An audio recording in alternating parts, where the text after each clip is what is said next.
Hey there and welcome to another episode of Interama. It's been over a month since the last episode, and I do apologize for that.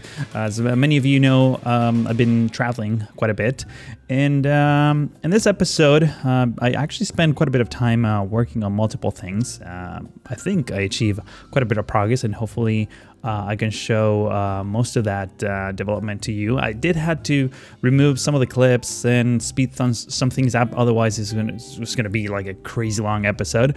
That's why we just got short on those intro cinematics. I just wanted to really, go full steam ahead. And we're starting things off by expanding to a new sector of the map. In this case, we're going to be working on, and probably for the next couple episodes, on the Landh sector. So to the left of the screen, we have the international sector, which is the thing that we've been working on for the past 7 episodes. It's pretty much complete, even though I do want to come back and add a few touches here and there. But for the most part, I think that's pretty much done. The Landh sector, well, at this point in time, it had no roads or paths of any kind, so that's what I'm starting off right now. As you can see, a big part of this episode will be extending the rail network that we set up several episodes ago. I can't remember how many, but it's I'm sort of continuing with the same height of the terrain there. It's somewhat elevated from the paths themselves. I've been, trying my luck with the terrain tools. They're not, they're pretty powerful for the most part, but they're very basic things that are really, really hard to do. Maybe it's just me not being able to use them right, but I do miss the City Skylines terraforming tools for the most part. Getting some like really smooth slopes out of these man-made hills that I'm working on right now proved to be very, very difficult, and it took a ton of trial and error. What you saw there is just a fraction of the time I actually spent, and I mean a huge fraction of the time I actually spent working on it. But let me talk about what I'm doing on the screen right now. So there's this whole area of the park in real life that has, the staging area or the workshops for the maintenance of the single train line that runs across the park. And, they have, a little shed there, I guess. It's more of a building than a shed.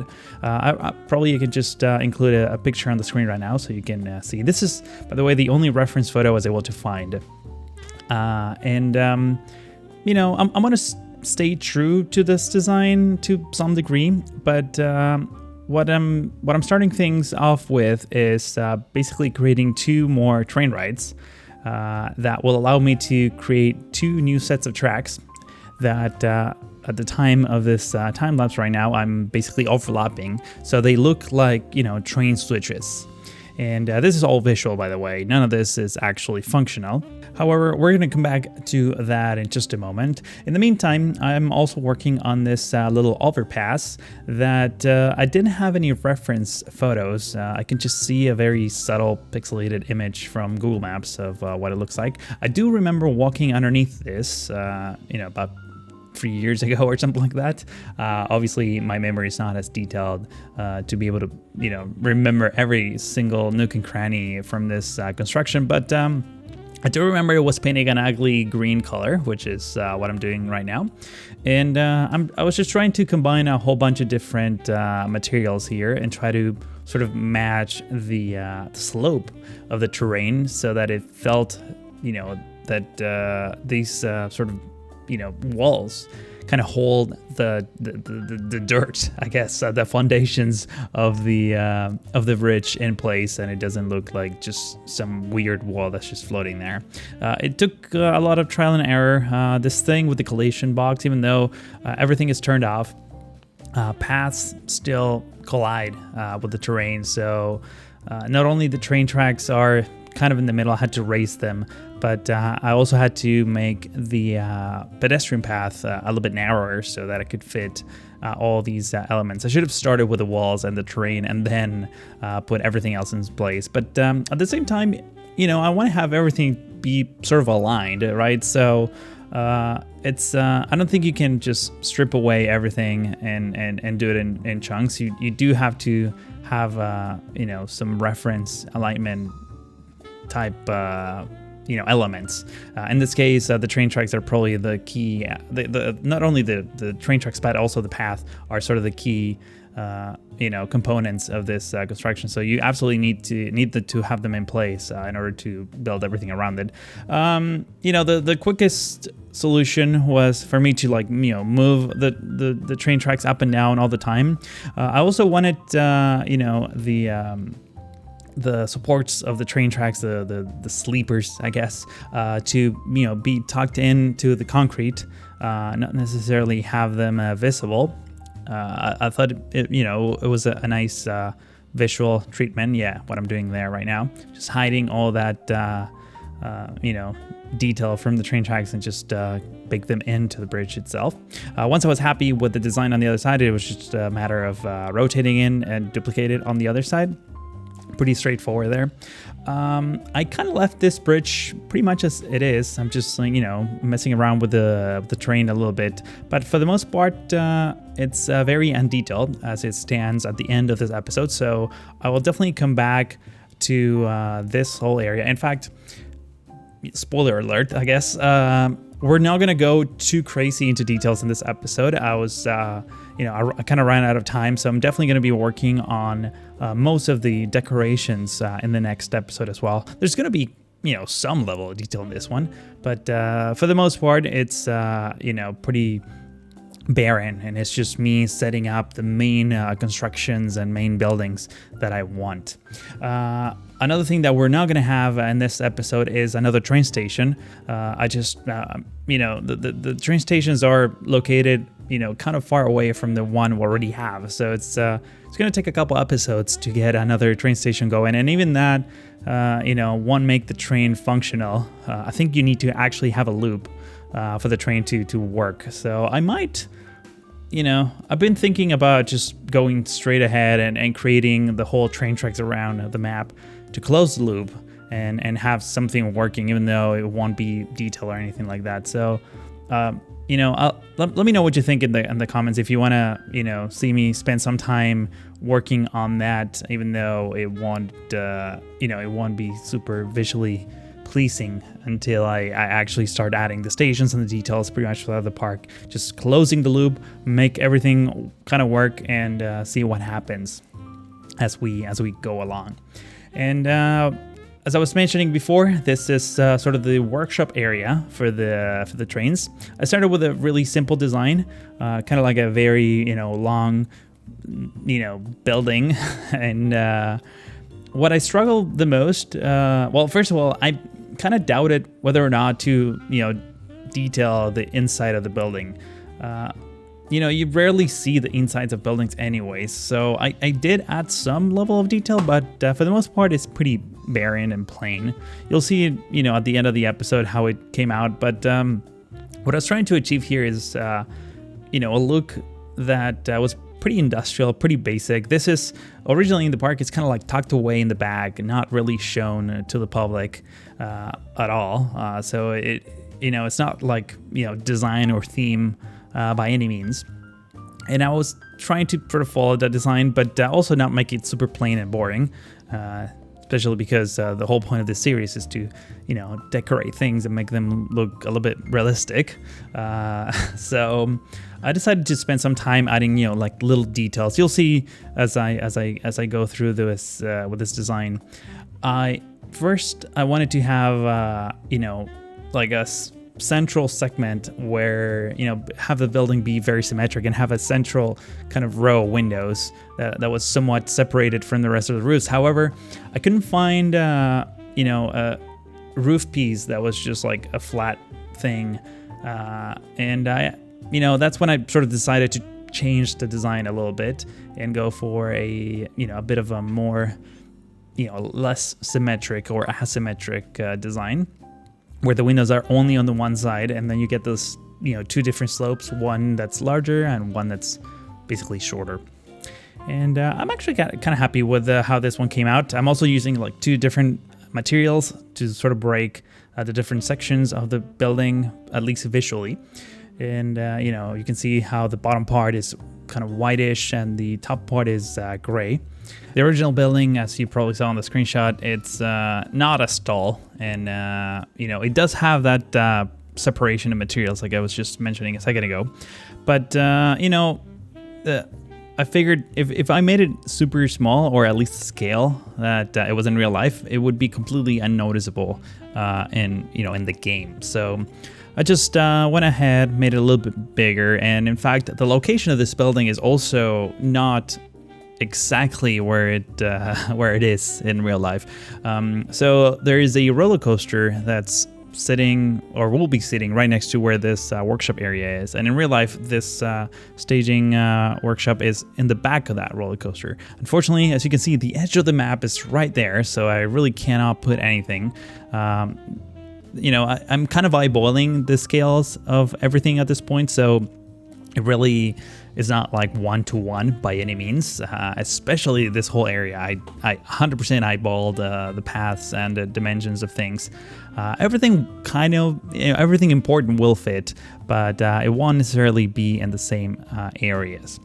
And as I was working on, or considering adding more detail to the inside of the buildings, I realized that I could, I wanted to have a train asset of some kind. Obviously, I have two choices. One choice would be to actually make a train out of props, out of assets. But that, first of all, my first idea was to go into the workshop and see what trains people were making.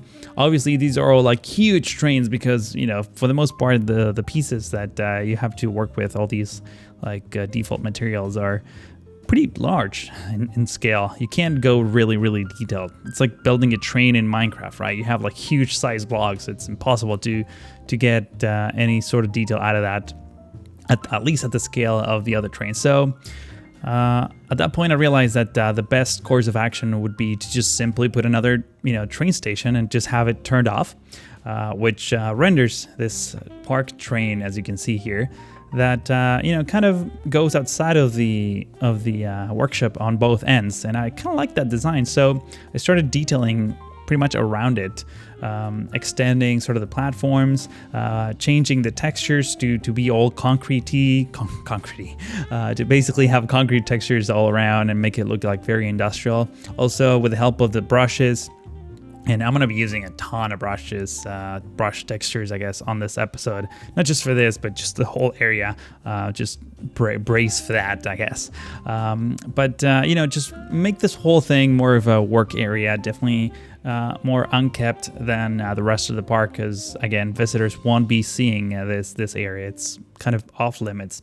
In fact, I was working on adding all these details and just kind of ruining the whole area. I realized that the actual train with passengers will be kind of going around here, so you're gonna see me add some fences to sort of block the view of the staging area from the guests of the park. I thought that was a kind of a clever way to sort of hide the imperfections, and also make it so that when people are riding the train around this area of the park, it doesn't look like a completely terrible thing. But we'll get to that in a moment. I'm actually getting kind of ahead of myself right now. One thing that I did want to do from the very beginning, and I couldn't kind of figure out what to do exactly, and I decided for this, to go for this design, is I wanted to sort of break the roof a little bit so that it didn't look like completely plain and boring. So my original thought would be to add some like chimneys, and then I realized that was a little bit too basic. So I went ahead, cut a hole in the roof, and put some windows, and now you have a bit of a skylight into the workshop area. All I had to do next is just sort of hide this building element that helps me group things. I wish that you can just simply create groups without having to create buildings, but I guess that's the limitation of the game that we have to abide by. And I ended up creating a second building here, by the way, so that I could have, kind of another roof sort of extending on the one side, especially because there's I wouldn't have done this if there was no operator, like that little person that kind of greets the train and like hits the big green button that says play. I guess I don't know what the the purpose of that employee is, but I just wanted to have a little roof over his head or her head. Can't remember the gender of the person, but this is the fence that I was talking about a moment ago. Just kind of using the same design that we've used already at the entrance, and just kind of following or the contour of the train track to sort of hide the inner workings of the park. In fact, when I was adding this fence, I realized that this wasn't enough. We needed a little bit more, so I went ahead and added some vines. That obviously this is as detailed as I'm probably gonna go in this episode. There's definitely a lot more that we need to do here, so it looks a little bit more. There's just more to see, especially when you're looking at first-person view, which, by the way, it's happening at the end of this episode. I'm going to include some FPVs of the train itself, even though it's not complete. I did get a lot of really interesting footage that I think you're really going to enjoy, so make sure to stick around at the end. Another thing that I wanted to add here and there is just some basic buildings like the bathroom you just saw a second ago. Man, this is the part of the time lapse that's actually going a little bit faster. But this is when I came up with the idea right around this stage in the recording of having a bit of a construction site. Again, in general, I think it's important to sort of keep all this away from the guests in terms of showing the mess that goes behind scenes, especially because it kind of ruins the effect, right, of a theme park. So I created my own fence segment, pretty much how I did it when I started this project and created those metal fences with the concrete pillars. But in this case, I went for more of an industrial sort of fence, and I wanted to sort of curve based on the train tracks, the same way I did on the other side of the workshop. And I guess the fastest or the most accurate way to sort of curve fences like this that I found is to actually create some sort of guide. In this case, by simply creating pedestrian path that's curved and kind of has the same radius that you want. You just start adding the segments of fences, and you just follow that along, and you get a really nice smooth curve. You can even go smoother if you add shorter segments. In this case, I didn't want to create another segment of fence that's just shorter than that. The curve that I was able to achieve was good enough for me.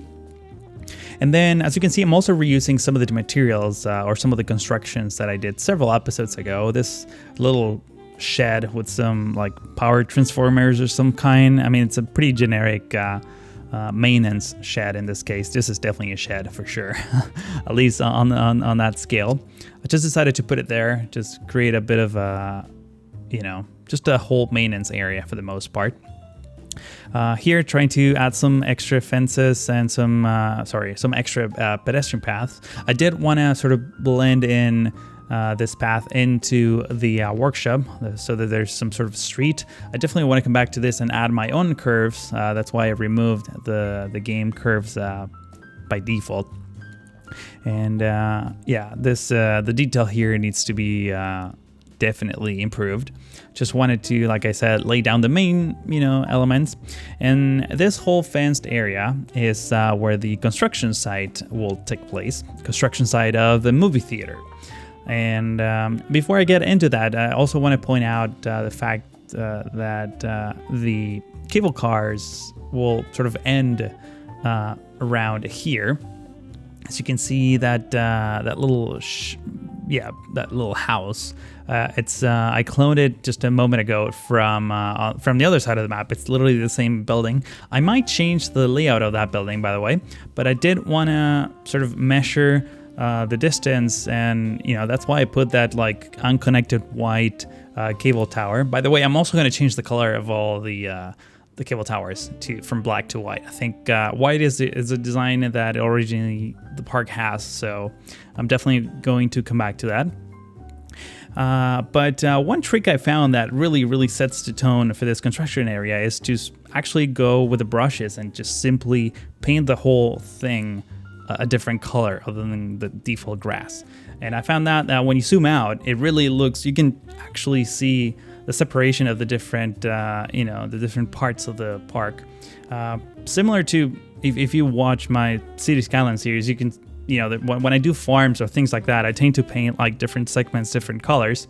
Even the workshop has like the other type of grass, and you can really see how pretty much everything is visually separated from everything else.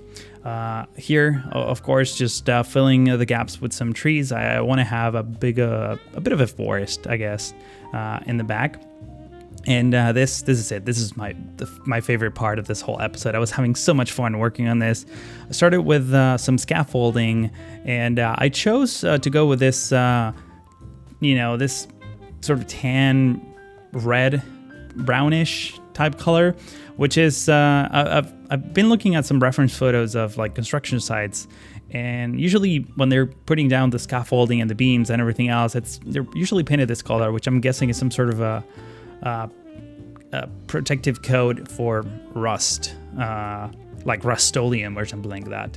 And I obviously wanted to add some details here. Of course, I'm going to come back and add a few more, but also wanted a contrast of colors as well. So that's why I'm adding this sort of black or dark gray metal structures, as well as adding, you probably saw it a second ago, just adding the base segments of wall that, give the idea or sell the effect that this is indeed the construction site of a movie theater. You can see the screen back there. Otherwise, this could be, any random thing, but I specifically wanted this to look like a movie theater. And to even, sell the effect even more, I went ahead and added some, just the seating, or at least the foundation for the seating, and some like staircases that go in and up and down. I think this whole area came out great. I was so excited when I was working on this, and it's all like pretty much concrete. I tried to like rotate the different elements in all different ways so that I could get some variety in the textures.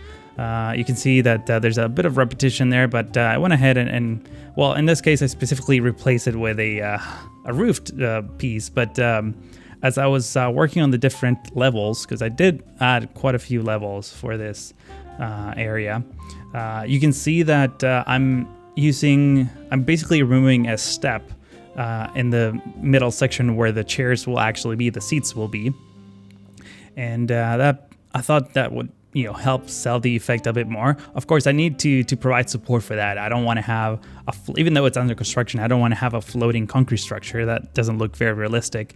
So I added a few more pillars that pretty much hold the whole thing together, or at least that's what I was aiming for. I think it came out pretty great. And I also didn't want this whole thing to look like super symmetrical. So I basically cloned another section of this, this seating area to one side and left the other one pretty much empty. That way it looks like it's definitely under construction and not just like almost done. I think that also worked pretty great. So I'm really happy with how that turned out. But that's pretty much it. One last thing that I was working on right here is just adding some piles of materials. The easiest way I was able to do that, and by no means this is finished, but I was using sort of the terraforming controls to get like piles of things. Eventually in the next episode, I'm probably going to add some like garbage props and like kind of materials and things. Again, pretty much the same thing I do every time I do a construction area in City Skylines. In fact, I probably add a few more of these construction sites across the park. Having like rides under construction or something like that. I think that's a nice thing to do, visually at least. But as you can probably tell, I'm running out of time for this episode. Please enjoy some cinematics of the train going through his testing phase, basically, because as you can see in the back, the line is not connected. But if you enjoy this episode, I would like to ask you to give this video a like. That's very much appreciated. And if you're new to the channel, let me encourage you to go click the subscribe button. That way you're notified after one of my videos comes out. In the description, there's a playlist in case you might have missed an episode. But that's pretty much it. Thank you all for watching, and hope to see you in the next one.